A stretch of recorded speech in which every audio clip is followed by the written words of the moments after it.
अपने विचारों पर ध्यान दो, वे शब्द बन जाते हैं। अपने शब्दों पर ध्यान दो, वे क्रिया बन जाते हैं। अपनी क्रियाओं पर ध्यान दो, वे आदत बन जाती हैं। अपनी आदतों पर ध्यान दो, वे तुम्हारा चरित्र बनाती हैं।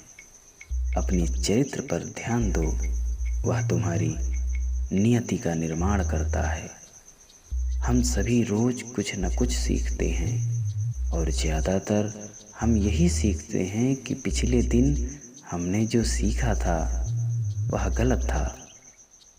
अध्ययन हमें आनंद तो प्रदान करता ही है, अलंकृत भी करता है और योग्य भी बनाता है।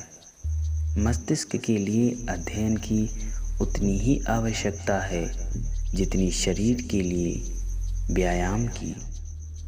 अपने सम्मान की बजाय अपने चरित्र के प्रति अधिक गंभीर रहें। आपका चरित्र यह बताता है कि आप वास्तव में क्या हैं, जबकि आपका सम्मान केवल यही दर्शाता है कि दूसरे आपके बारे में क्या सोचते हैं। वह रिश्ता जो आपके परिवार को वास्तव में बांधता है, वह खून का नहीं बल्कि एक दूसरे के जीवन के प्रति आदर और खुशी का रिश्ता होता है। आपको यह चुनने का अवसर नहीं मिलता है कि आप किस प्रकार से अथवा कब मरेंगे। आप केवल इतना ही निर्णय कर सकते हैं कि आप किस प्रकार से जिंदगी को जीने जा रहे हैं। जीवन के बारे में एक मज़ेदार बात यह है कि यदि आप सर्वश्रेष्ठ वस्तु से कुछ भी कम स्वीकार करने से इनकार करते हैं तो अक्सर आप उसको प्राप्त ही कर लेते हैं। अगर सफलता का कोई राज है तो वह दूसरे के दृष्टिकोण को समझने और चीज़ों को उसके दृष्टिकोण से अपने दृष्टिकोण जितने अच्छे से देख पाने की क्षमता में निहित है।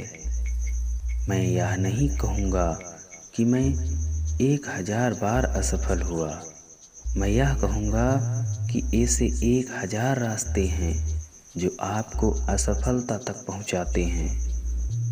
कोई गलती ना करना मनुष्य के बूते की बात नहीं है, लेकिन अपनी त्रुटियों और गलतियों से समझदार व्यक्ति भविष्य के लिए बुद्धिमत्ता अवश्य सीख लेते हैं। आप प्रत्येक ऐसे अनुभव जिसमें आपको वस्तुतः डर सामने दिखाई देता है, बल से, साहस से, विश्वास से अर्जित करते हैं। आपको ऐसे कार्य अवश्य करने चाहिए जिनके बारे में आप सोचते हैं कि आप उनको नहीं कर सकते। रेल के इंजन के पास खड़े होकर देखो, काम करने वाली भाप का स्वर सुनाई नहीं देता, केवल व्यर्थ जाने वाली भाप ही शोर मचाती है।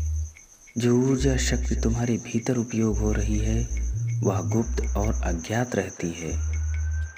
तुम जो शोर मचाते फिरते हो और जो उपद्रव करते हो, यह बेकार जाने वाली बिना काम की ऊर्जा और शक्ति है।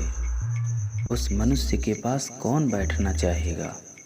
उस मनुष्य को कौन अपने पास बिठाना चाहेगा जो हमेशा बारूद का ढेर बना घूमता है और जिसका पता नहीं कि कब वह फट पड़े। जब किसी व्यक्ति द्वारा अपने लक्ष्य को इतनी गहराई से चाहा जाता है कि वह उसके लिए अपना सब कुछ दांव पर लगाने के लिए तैयार होता है तो उसका जीतना सुनिश्चित होता है। उपलब्धि के 4 कदम।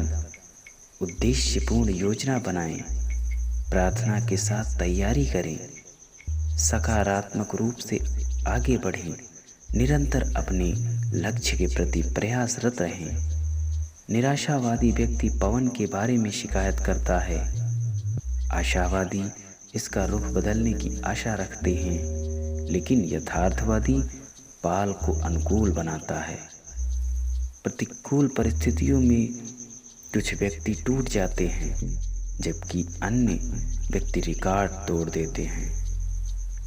हर सुबह जब मैं अपनी आंखें खोलता हूँ तो अपने आप से कहता हूँ कि आज मुझ में स्वयं को खुश या उदास रखने का सामर्थ्य है, न कि घटनाओं में। मैं इस बात को चुन सकता हूँ कि यह क्या होगी। कल तो जा चुका है, कल अभी आया नहीं है। मेरे पास केवल एक दिन है, आज, तथा मैं दिन भर प्रसन्न रहूँगा। प्रेरणा अंतर्मन से उत्पन्न होने वाली आग है। यदि आपके भीतर इस आग को जलाने का प्रयास किसी अन्य व्यक्ति द्वारा किया जाता है, तो इस बात की संभावना है कि यह थोड़ी देर में जलेगी।